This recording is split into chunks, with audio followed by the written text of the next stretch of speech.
ఏనాడైతే మారు మనసు పొంది బాప్తిస్మం పొంది ప్రభు బిడ్డ అయిపోయావో నీకు అధికారం వచ్చిందమ్మా, నీకు అధికారం వచ్చిందయ్యా.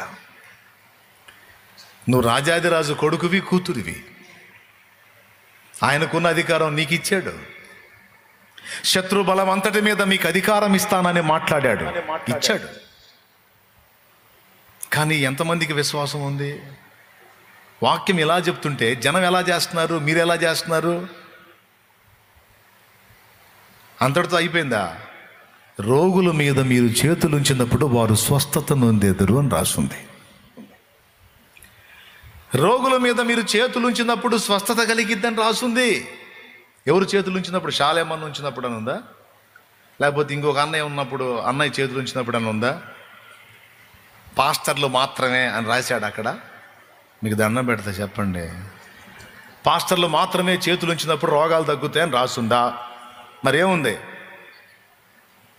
మీరు అనగా నమ్మినవారు. అసలు అందరము ఆ సత్యాన్ని గుర్తెరగాలని దేవుడు కోరుకుంటున్నాడు.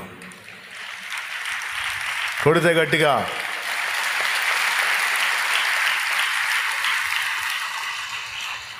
ఇప్పుడు కొద్దిమంది సేవకులే ఇలాంటి పరిచర్యలు చేస్తుంటే ఇంత హడావుడి జరుగుతుంది కదా.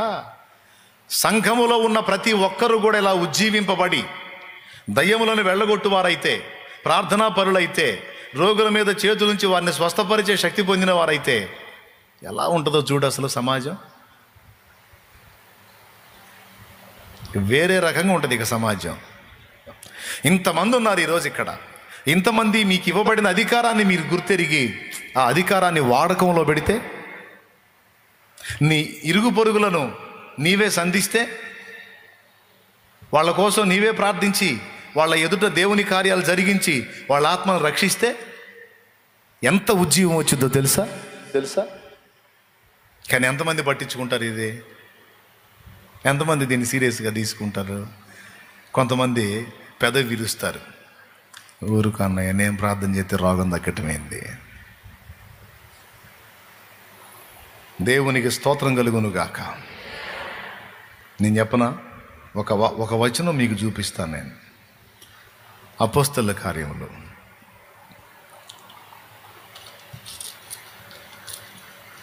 మీరు ఆశ్చర్యపోయే వచనం అది. అపోస్తలుల కార్యములు 9వ అధ్యాయము.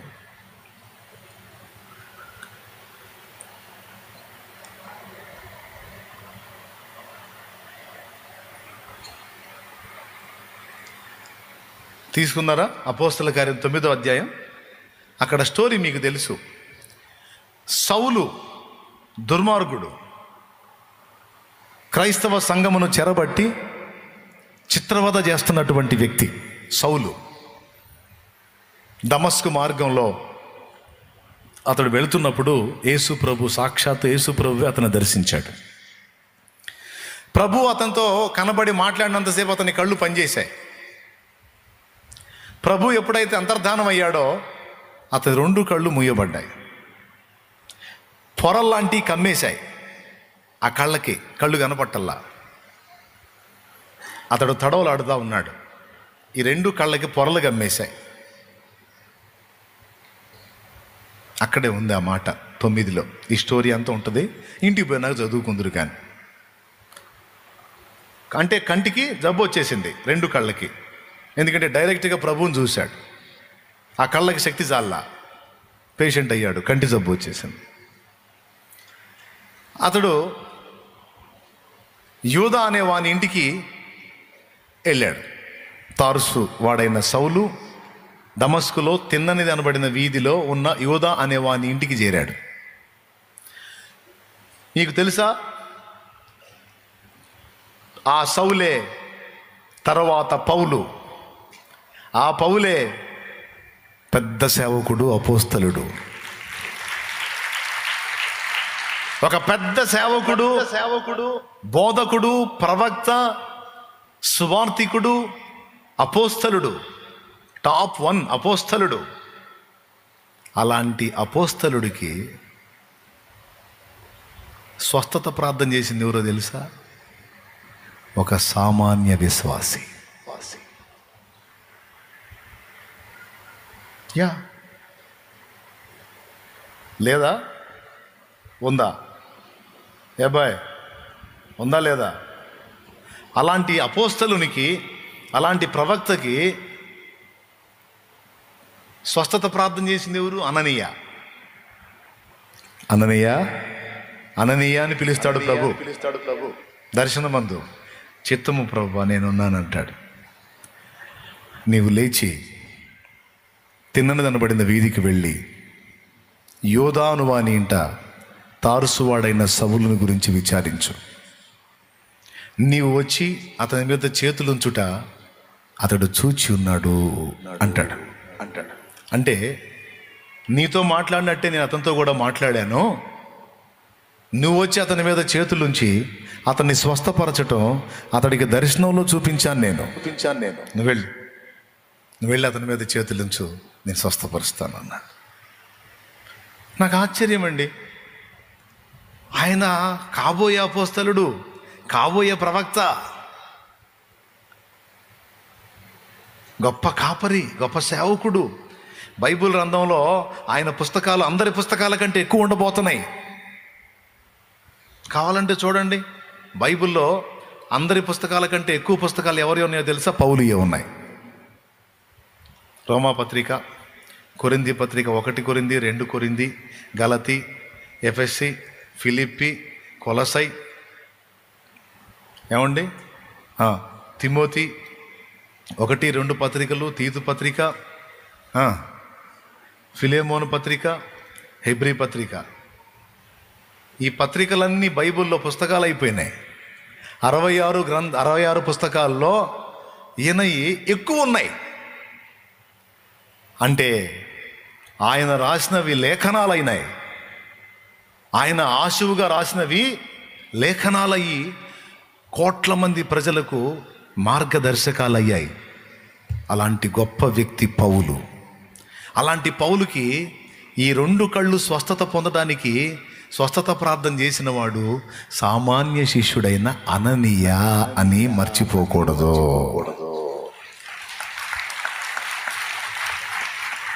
వాస్తవంగా మనం సహజంగా ఏమనుకుంటాం? అననీయ లాంటోడికి పౌలు ప్రార్థన చేయాలనుకుంటాం. అననీయ లాంటోడికి పౌలు ప్రార్థన చేయాలనుకుంటాం. కానీ రివర్సు, పౌలంతటి వాడికి అననీయ ప్రార్థన చేశాడు, స్వస్థత వచ్చింది. ఆయనే బాప్తిస్మానికి సిద్ధపరిచింది. సౌలా సహోదరా, ఇక తడవు చేయట ఎందుకు? లేచి ప్రభునామమున ప్రార్థన చేసి బాప్తిస్మం పొంది నీ పాపాలు కడిగి వేసుకోమని సౌలుకు చెప్పినటువంటి వ్యక్తి, పౌలుకు చెప్పిన వ్యక్తి అననీయ. అమ్మా పిచ్చి తల్లి, నీకెంత కృపిచ్చాడమ్మా దేవుడు, నీ గుర్తుపట్టావా? అయ్యా తమ్ముడు, నీకెంత కృపిచ్చాడో గుర్తుపట్టావా? నువ్వు ఒక సామాన్యుడు అని అనుకుంటున్నావు. నిజమే, నువ్వు సామాన్యుడివే. అమ్మా నువ్వు సామాన్యురాలు అనుకుంటున్నావు. సామాన్యురాలువేరా నువ్వు తల్లి.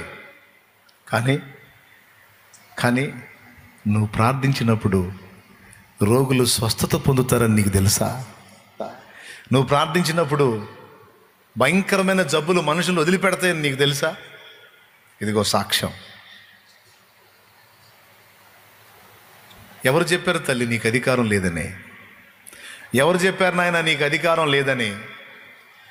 సంఘాలన్నీ ఇలా విశ్వాసుల్ని బలహీనపరిచి ఎందుకు పనికి రాకుండా రావటం, కూర్చోవటం, వెంటం, పోవటం, రావటం, కూర్చోవటం, వెంటం, పోవటం, రావటం, కూర్చోవటం, వెంటం, పోవటం, ఏదన్నా సందా ఉంటే అందులో వేయటం.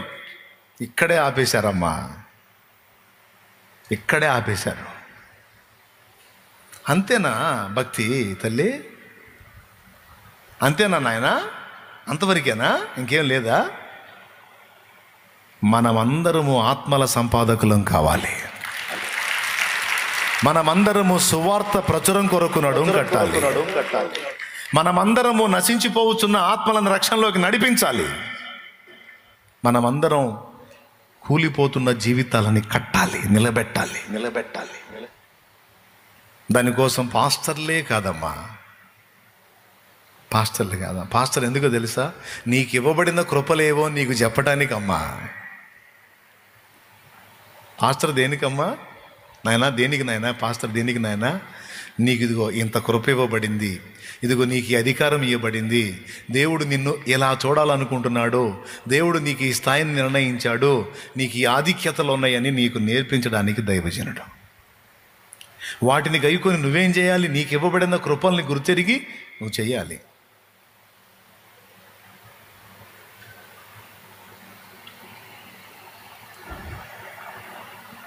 రెండు కళ్ళు లేని అందురాలు ప్రార్థన చేస్తే అద్భుతాలు జరిగినాయి ప్రియులారా, అద్భుతాలు జరిగినాయి.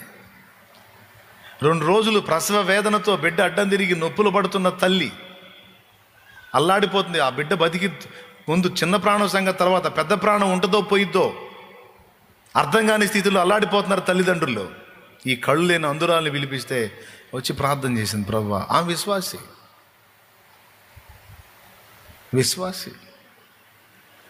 ప్రభువా కార్యం చేయి తండ్రి, కృపచూపు నాయన, స్వస్థపరచు అని ప్రార్థన చేసి అంతే నిమిషాల్లోనే కాన్పైపోయింది.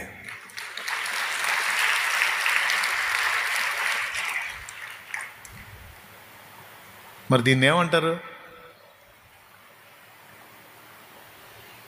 సామాన్య విశ్వాసి.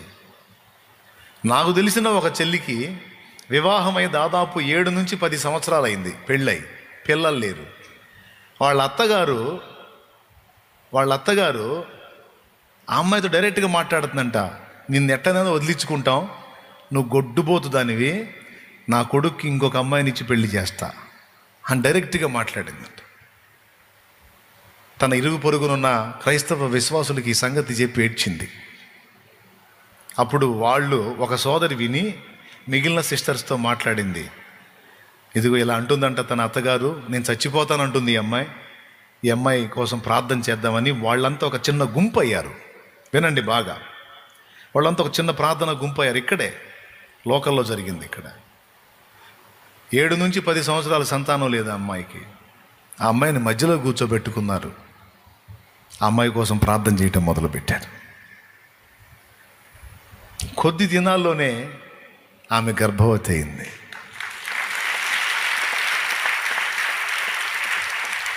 అన్ని సంవత్సరాలు జరగని కార్యం విశ్వాసులే.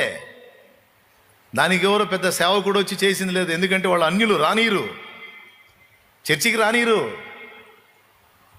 కాబట్టి అక్కడున్న 4 విశ్వాసులే కూడబలుకొని మధ్యలో కూర్చోబెట్టుకొని ప్రార్థన చేశారు. నా దగ్గరికి ఓ చెల్లి వచ్చింది, ఇక్కడ గడ్డతో వచ్చింది. ఇక్కడ రోజు కూర్చొని ప్రార్థన చేస్తారు విశ్వాసులు, ప్రార్థన గుంపు. అన్న నాకు ఇక్కడ గడ్డ వస్తుందన్నా, ఇక్కడ వచ్చిందన్నా, ఇదేమైద్దు అని అనుకుంటూ వచ్చింది. నన్ను ప్రార్థన చేయమంది. నేను చెప్పినట్టు చేస్తావా? తగ్గిపోయిద్దని చెప్పా. చెప్పన్నా చేస్తాను, నేను ప్రార్థన చేస్తా, ఇబ్బంది లేదు, అది కాదు. అదిగో ప్రార్థన చేస్తున్నారు చూడు, వాళ్ళ దగ్గర రోజు ఒక బిడ్డ చేత ప్రార్థన చేయించుకో అని చెప్పారు. ఆ రౌండ్లోకి వెళ్ళు, కూర్చో, వాళ్ళ చేత ప్రార్థన చేయించు, రోజు ఒకరి చేత నూనె రాసి ప్రార్థన చేయించని చెప్పి 7 దినాలు నూనె రాసి ప్రార్థన చేశారు. రోజుకు ఒక విశ్వాసి కాడికి. విశ్వాసులే, మన కార్యాలు మనం చేసేవన్నీ కూడా వాళ్ళ చేతనే. మరి అదే 7వ రోజుకి గడ్డ లేదు, ఏం లేదు.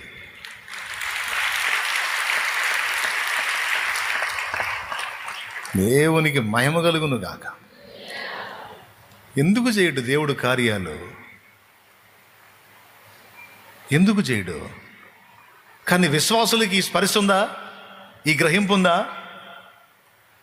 నా ప్రార్థన కూడా విని రోగుల్ని బాగు చేస్తాడు దేవుడు అనే నమ్మిక ఉందా? అసలు ఆలోచన ఉందా? ఎప్పుడన్నా ప్రయత్నించారా? ఈ హోల్ నైట్ రోజు ఈ ప్రేయర్లో దేవుడు నీతో స్పష్టంగా మాట్లాడుతున్నాడు. నువ్వు కార్యోన్ముఖురాలివి కావాలి, నువ్వు కార్యోన్ముఖుడివి కావాలి. నువ్వు నడుం కట్టాలి. పద్దాకలు వచ్చి కూర్చొని 4 ముక్కలు విని ఏదో ఆచారబద్ధంగా వచ్చి పోవటం కాదు. నువ్వు కూడా దేవుని పనిలో వాడబడే ఒక పాత్రవు కావాలి, ప్రయోజకుడివి కావాలి, ప్రయోజకురాలివి కావాలి.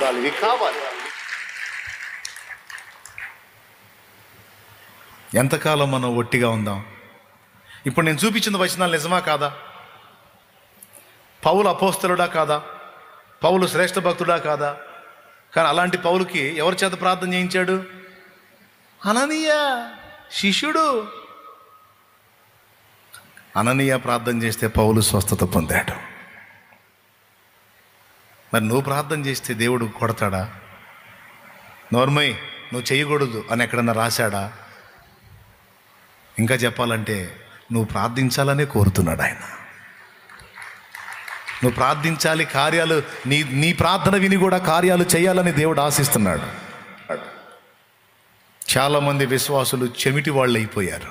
ఎన్ని చెప్పినా, ఎన్నిసార్లు చెప్పినా మూర్ఖులైపోయారు. వినేదంతా వింటారు, ఆచరణలోనికి రాదు. కూటం అయిపోగానే మళ్ళీ ఎప్పటికాలు ఇట్టిట్టే. ఎప్పుడుకు మారుతారో ఏమో నాకు అర్థం కావట్లే. నేనేమన్నా తమిళం చెబుతున్నానా లేకపోతే కన్నడ చెబుతున్నానా? నేను అచ్చ తెలుగులోనే చెబుతున్నాను కదా, వీళ్ళకి ఎందుకు అర్థం కావట్లేదు? ఒక్కోసారి జుట్టు పీక్కుంటాను. నేను స్పష్టంగా చెప్తున్నాను, నేను నీ ప్రార్థనకి పట్టుంది. ఇంకొక వింత చెప్పనా? కొంతమందికి అనేక సంగతుల గురించి ప్రార్థన చేస్తారు కానీ విశ్వాసం ఉండదు.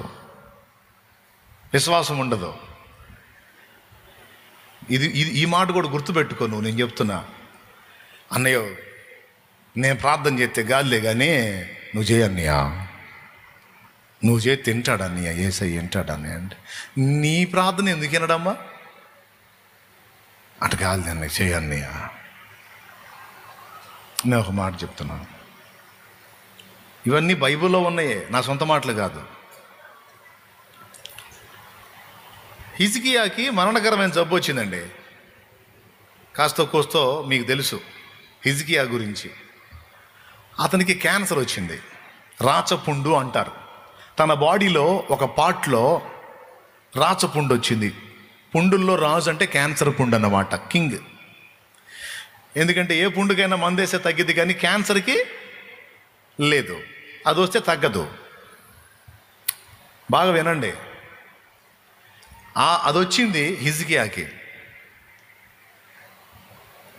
ప్రార్థన చేసి ఉంటాడు, ఏందయ్యా ఇదేం తగ్గట్లేదు, ఎన్ని వైద్యాలు చేశారో రాజవైద్యులు, ఎంత వైద్యం చేసినా ఇది తగ్గట్లేదు ఈ క్యాన్సర్ పుండు, అసలు నేను బతుకుతానా పోతానా అని అడిగాడు.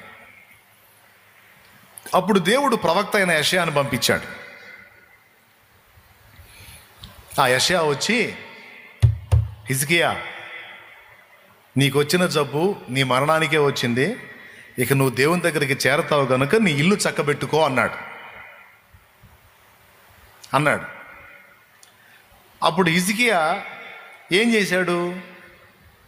అయ్యా ప్రవక్త గారు, యెషయా గారు అలా అన్నవాకండి, స్వస్థత ప్రార్థన చేయండి అయ్యగారు అని ప్రార్థన చేయించుకున్నాడా?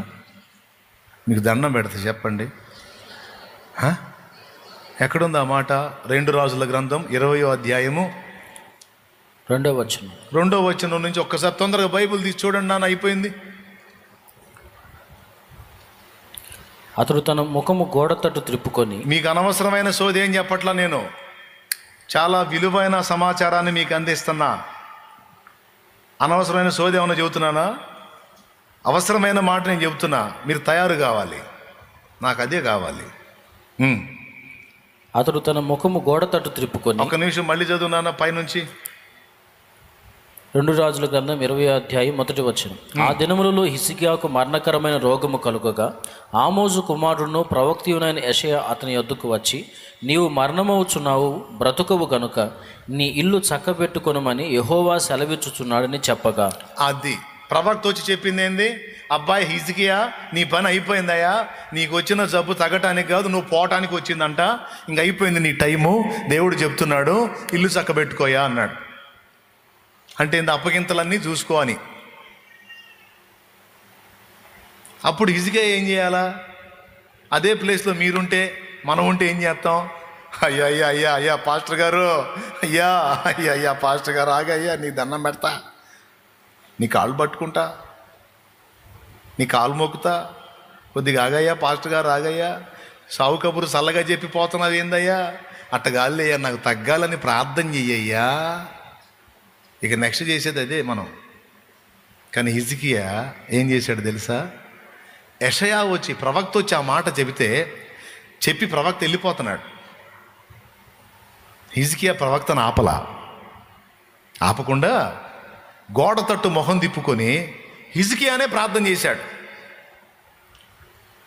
ప్రభువా యెహోవా, యథార్థ హృదయుడనై సత్యముతో నీ సన్నిధిని నేను ఎట్లు నడుచుకుంటునో, నీ దృష్టికి అనుకూలముగా సమస్తము నేను ఎట్లు జరిగించితునో కృపతో జ్ఞాపకం చేసుకోనమని హిజ్కియా కన్నీళ్లు విడుచుచు యెహోవాను ప్రార్థించెను. ఏం చేశాడు?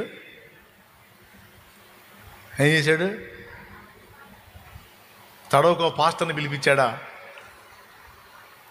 స్వస్థత ప్రార్థన చేసే పాస్టర్ ఏడున్నాడు? దేవులాడా? చెప్పురా తల్లి. లేకపోతే కనపడ్డ వాళ్ళందరికీ అయిపోయింది నా పని అని చెప్పి ఆడవటం మొదలుపెట్టాడా? ఏం చేయలే. తనే ప్రార్థన చేశాడు.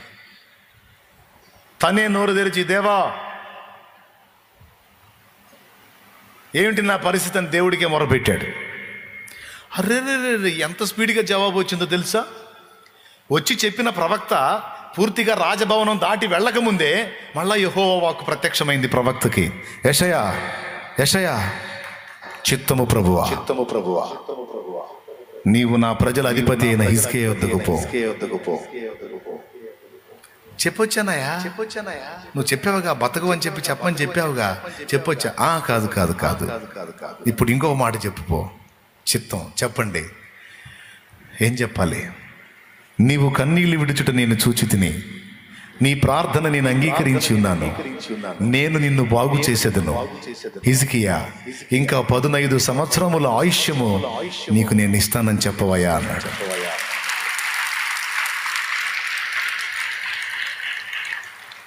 ఎవరు ప్రార్థన చేస్తే? పాస్టర్ గారు ప్రార్థన చేస్తేనా?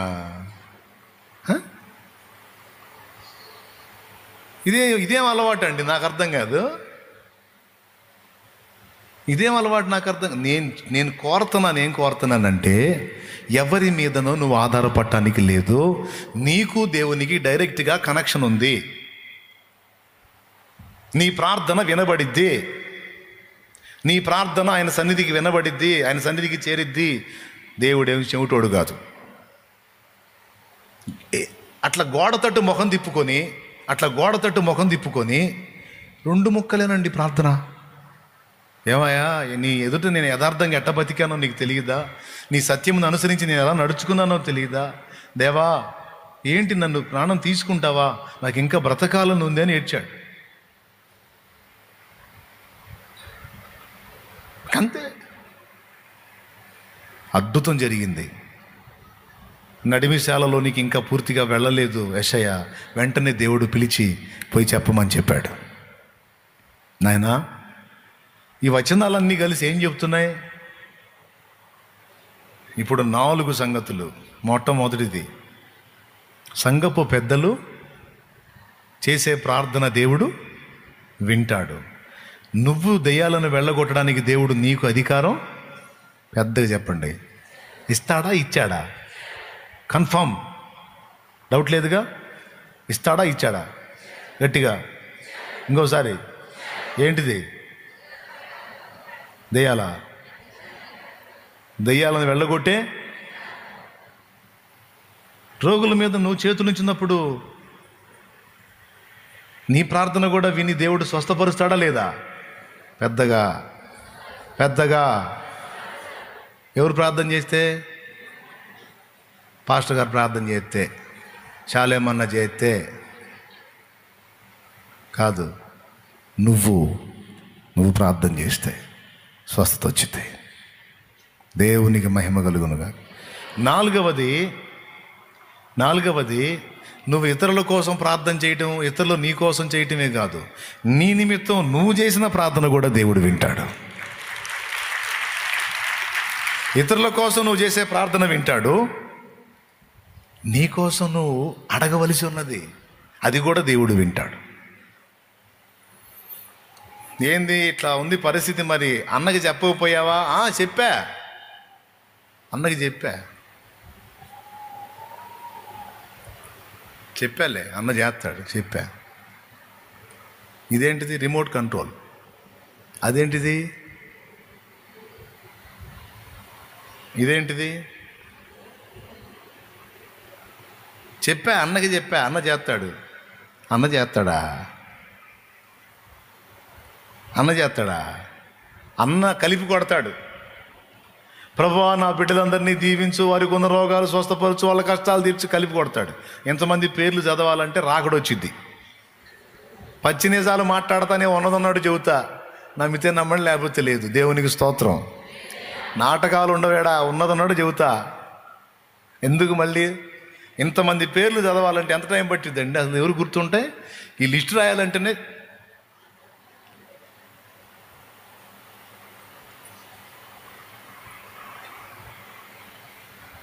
సమస్య లేదు. అందులో పొద్దున్నే పంతులు గారు మంత్రాలు చదువుతూ ఉంటాడు మైక్ గొట్టాల్లో. నాగేశ్వరరావు నామదేశ, సుబ్బారావు నామదేశ, వెంకట్రావు నామదేశ అని అట్ట చదివే కార్యక్రమం ఉంటుంది అనుకున్నాయింది. దేవునికి స్తోత్రం. అట్లాంటి ఏముండవు నాయనా. నన్ను నేనే కాపాడుకోలేను, ఇంతమంది బిడ్డల్ని ఎలా కాపాడుతాను తండ్రి? వాళ్ళకి నాకు నువ్వే దిక్కని కలిపి కొడతాను నేను దేవుడికి, అంతే.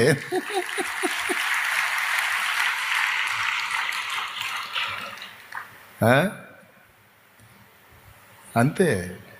ఎవ్వరికి వాళ్ళు ఇది నేర్చుకోవాలి. వ్యక్తిగతంగా ఇతరుల కొరకు ప్రార్థించుట, నీ నిమిత్తము నువ్వు ప్రార్థించుట, ఇతరుల రోగాల కోసం ప్రార్థన చేయుట, అవసరమైతే చేతులుంచుట, స్వస్థపరచుట మనకిచ్చాడమ్మా.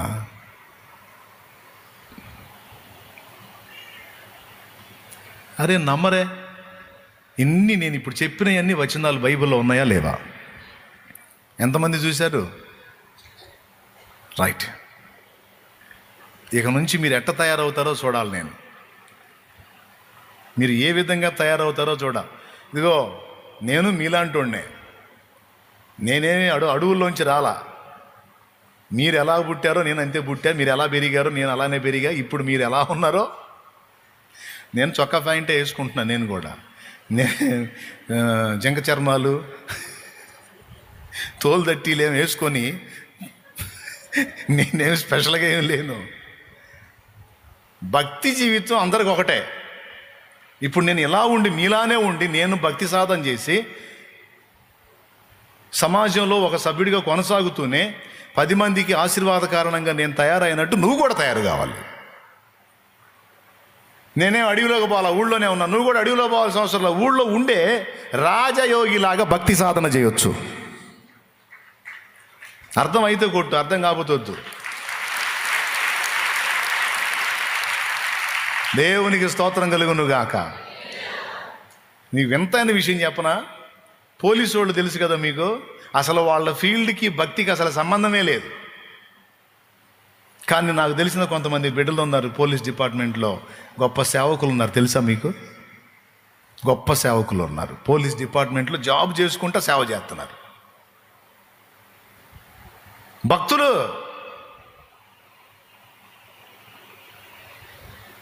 జాబ్ చేసుకుంటూ సేవ చేస్తున్నారు. వాళ్ళకి అసలు వాస్తవంగా వాళ్ళ ఫీల్డ్ ఏంది? వాళ్ళు వ్యవహరించేది దొంగలతో, హంతకులతో, ఈ తేడాలతోనేగా. వాళ్ళు నోరు తెరిస్తే ఏమన్నా పవిత్ర పదాలు ఉంటాయా? వాళ్ళు నోరు తెరిస్తే వాళ్ళు ఆప్యాయంగా పలకరించే పదం ఏంటి? చెప్పురా కుమారా అంటారు. ముందు కుమారా పదం వాడకుండా రెండో పదం ఉండదు వాళ్ళకి. అవునా కాదా? అలాంటి పోలీస్ డిపార్ట్మెంట్కి చెందినటువంటి వ్యక్తుల్లో దైవజనులు ఉన్నారంటే ఊహించండి. నువ్వు ఏ ఫీల్డ్లో ఉన్నా, నువ్వు ఎలాంటి షెడ్యూల్లో ఉన్నా, ఎలాంటి బిజీ షెడ్యూల్లో ఉన్నా భక్తి సాధన చేయొచ్చమ్మా. అందరూ సరైన వాళ్ళు తయారు కావాలి నాయనా. సోదరులు ఉండకూడదు ప్రభా. ఎవరు సోదరులు ఉండకూడదు, సరైన వాళ్ళుగా తయారు కావాలి నాయన. చెప్పే 4 ముక్కలు హృదయంలోకి వెళ్ళాలి తండ్రి అని ప్రార్థన చేసుకొని వచ్చా. దేవుడి కృప, ఒక్కళ్ళు కూడా కునుకు తీలే. ఏందో మరి దేవుడి గొప్ప కార్యం చేశాడు నిజంగా. చెప్పింది అర్థమైందా? ఏమర్థమైంది? ఏమర్థమైంది లేక అన్నీ మమ్మల్ని చేయమంటున్నావు.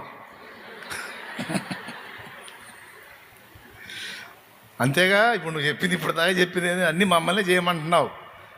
అది సరే కానీ చేసేది ఏముంది అన్నట్టు పెట్టారు ఫేసులు. కానీ తప్పనిసరిగా గుర్తుపెట్టుకో, భక్తులు శాలేమన్న ప్రార్థన చేస్తేనే దానికి ఏదో స్పెషల్ అనుకోవద్దు. నీ ప్రార్థన కూడా దేవుడు విలువనిస్తాడు, నీ ప్రార్థన కూడా వింటాడు. ఇంకొకటి కూడా చెప్తా, నువ్వు ప్రార్థన చేస్తావు, దేవుడు వదిలేశాడు అనిపిస్తుంది, నీకు ప్రార్థన వింటలేదేమో అనిపిస్తుంది. నో నో, ప్రార్థన విని జవాబిస్తాడు దేవుడు. కొన్నిసార్లు దేవుడి సమాధానాలు విచిత్రంగా ఉంటాయి. ఈ 2 ముక్కలు చెప్పి నేను ముగిస్తా. ఇదిగో బైబిల్ మూసేసా, సంతోషంగా స్తోత్రం చెప్పండి. అమ్మో, నోరు ఎత్తి కూడా సర్దుకున్నారు, ఎవరు తేడా పడ్డామని. చాలా చురుగ్గా ఉన్నారు. ఇప్పుడు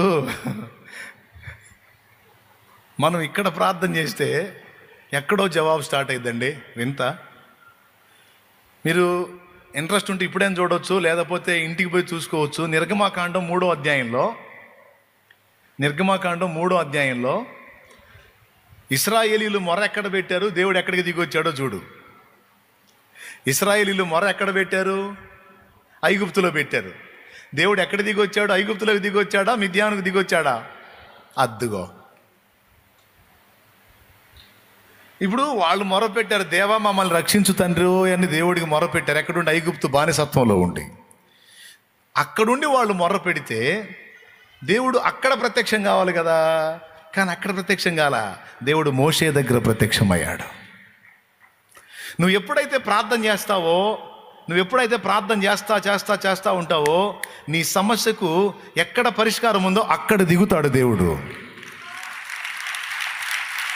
నువ్వు అర్థం చేసుకోవాల్సింది అది. నీ దగ్గర దిగలేదని, నీ దగ్గర కనపడలేదని, నీ దగ్గర కార్యం జరగలేదని అనుకోవద్దు. సంఘమంతా పేతురు కోసం అత్యాసక్తితో ఇక్కడ ప్రార్థన చేస్తుంటే ఇంట్లో కూర్చొని చెరసాల్లోకి వచ్చాడు దూత. వీళ్ళందరూ కలిసి ఇక్కడ ప్రార్థన చేస్తుంటే ఎక్కడో దిగాడు దూత. పాయింటా? మనం ఇక్కడ ప్రార్థన చేస్తుంటే ఎక్కడెక్కడో అవుతుంటాయి కార్యాలు జరుగుతాయి, జరగకుండా పొర్రపాట్లు కూడా ఉండవు. చదవండి, అక్కడ ఏముంది? నా బైబిల్ మూసేసేలే. నిర్గమాకాండం 3వ అధ్యాయం 7వ వచనం. మరియు యెహోవా ఇట్లనెను, నేను ఐగుప్తులోనున్న నా ప్రజల బాధను నిశ్చయముగా చూచి తిని, పనులలో తమను కష్టపెట్టు వారిని బట్టి వారు పెట్టిన మొరను వింటిని, వారి దుఃఖములు నాకు తెలిసేయున్నవి.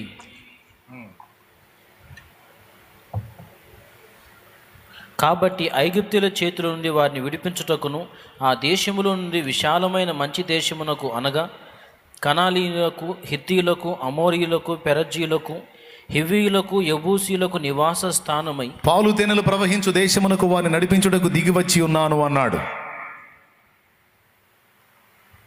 ఎక్కడ దిగి రావాలి నువ్వు? మొరపెడుతుంది ఎక్కడ?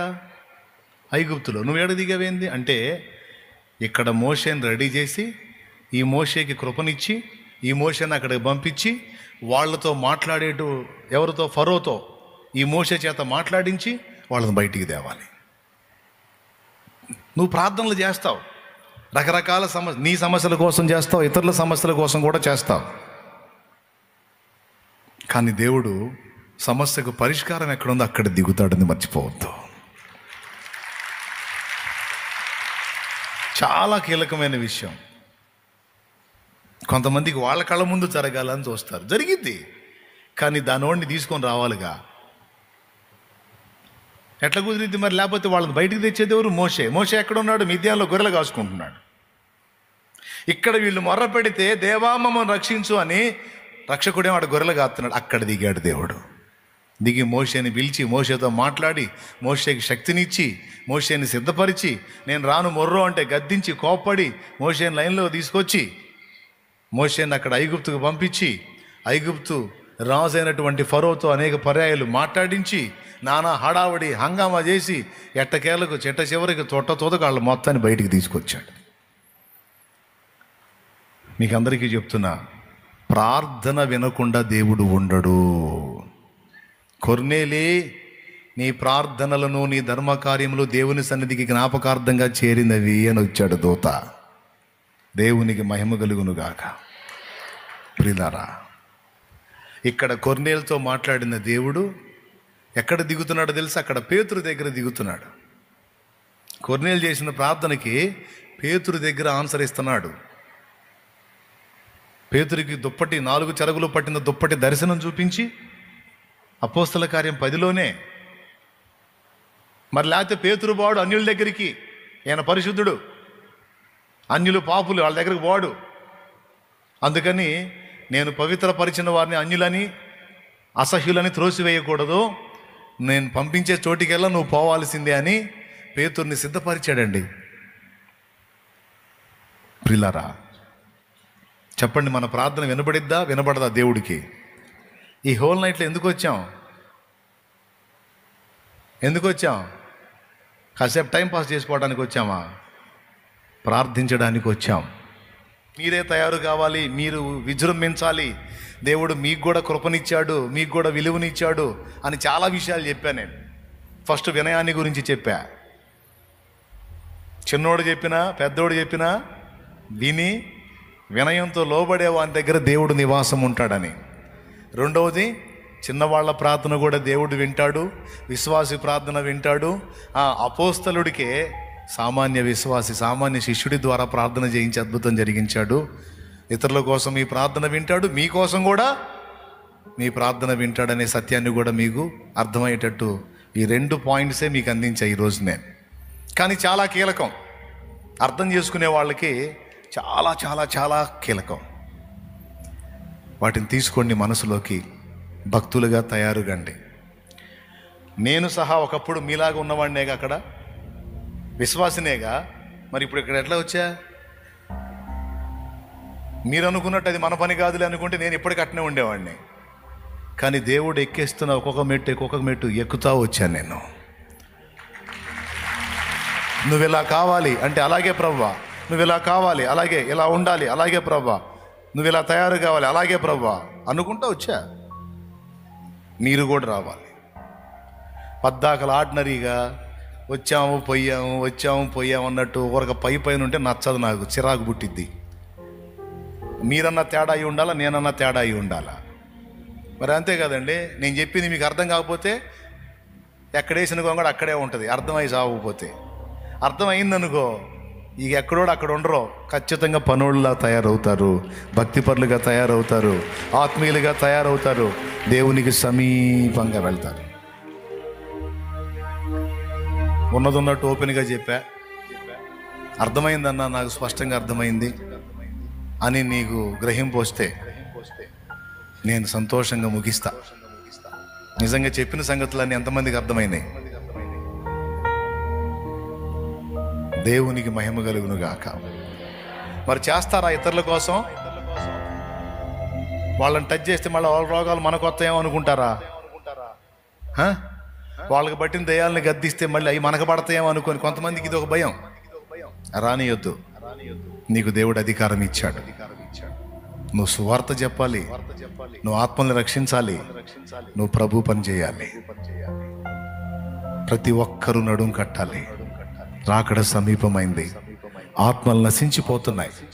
నీ కళ్ళ ముందు ఎన్నో ఆత్మహత్యలు జరుగుతున్నాయి. నీ కళ్ళ ముందు ఎంతో మంది తాగుబోతులుగా నాశనం అయిపోతున్నారు. నీ కళ్ళ ముందు ఎన్నో కుటుంబాలు కూలిపోతున్నాయి. నీ కళ్ళ ముందు ఎంతో మంది చనిపోతున్నారు, నశించి నరకానికి పోతున్నారు. నీకు భారం ఉండొద్దా? బాధ్యత ఉండొద్దా? ఎప్పుడు సరి చేసుకుంటావు? ఎప్పుడు లైన్లోకి వస్తావు? మీరందరూ దేవుని పనివారు కావాలి. మీరందరూ దేవునితో నడిచేవారు కావాలి. నువ్వు చదువుకున్నోడివైనా చదువు లేనోడివైనా నేను చెప్పే ఈ మాటలు నీకు అర్థమవుతాయని నా నమ్మకం. నీకు తెలిసినంత వరకే, నీకు వచ్చినంత వరకే నువ్వు చేసే ప్రార్థన దేవుడు వింటాడు, రోగుల్ని బాగు చేస్తాడు.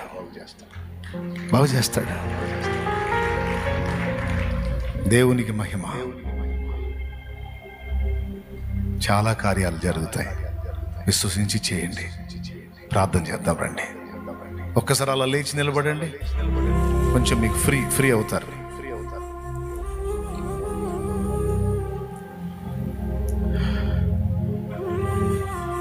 ఒరే అలా వచనం కూడా అదేగా, దేవునికి మహిమ. నీవు కన్నీళ్లు విడుచుట నేను చూచి తిని, నీ ప్రార్థన నేను అంగీకరించున్నాను. ఆ వచనాన్ని చూడలా నేను. దేవునికి మహిమ.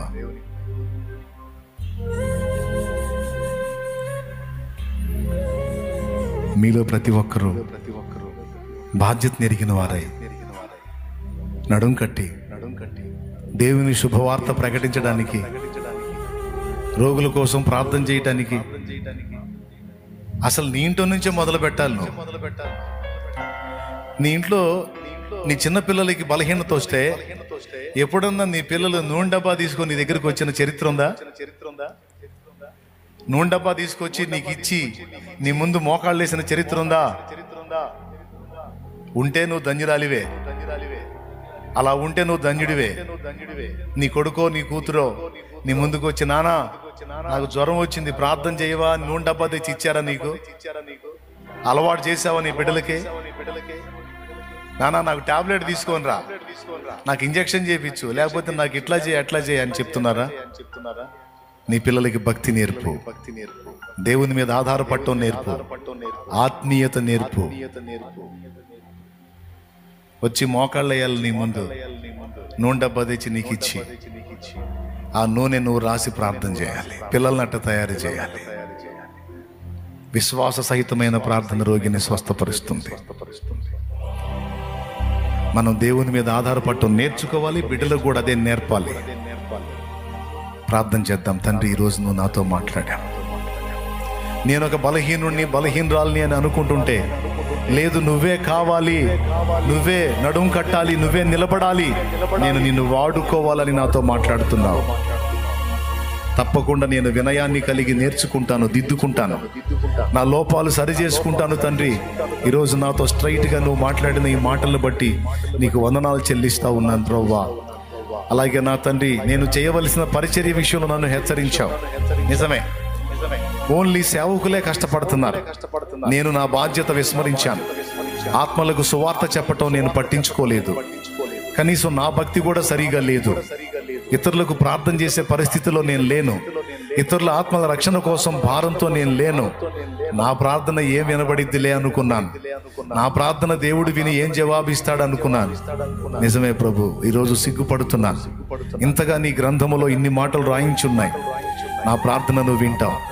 నిజమే, ఒక అపోస్తలుడికి ఒక సామాన్య విశ్వాసి ద్వారా ప్రార్థన చేయించి స్వస్థత పరిచావు దేవా. మరి నా ప్రార్థన నువ్వు ఎందుకు వినావు? తప్పకుండా వింటావు. నా ప్రార్థన విని ఇతరులను బాగు చేస్తావు. నా ప్రార్థన విని నాకును సమాధానం ఇస్తావని ఈరోజు నాకు అర్థమైంది. నీకు వందనాలు ప్రభువా. ఈ మాటలన్నీ నాకు నేర్పినందుకు నీ కృతజ్ఞతలు. ఎవరి మీదనో ఆధారపడి ఎవరి కోసమో ఎదురు చూడటం కాకుండా నేనుగా నిన్ను కలుసుకొని ప్రార్థన చేసుకొని ప్రతి విషయమందును ఇతరులకు దీవెనకరంగా ఉండునట్లు నన్ను అనుగ్రహించు, బలపరచు. నీ ఆత్మాభిషేకం నాకు దయచే. కృతజ్ఞత స్తోత్రాలు చెల్లిస్తూ స్తుతి మహిమ నీకు ఆరోపిస్తూ యేసుక్రీస్తు ఘననామంలో ప్రార్థించి స్తుతించి వేడుచున్నాము తండ్రి.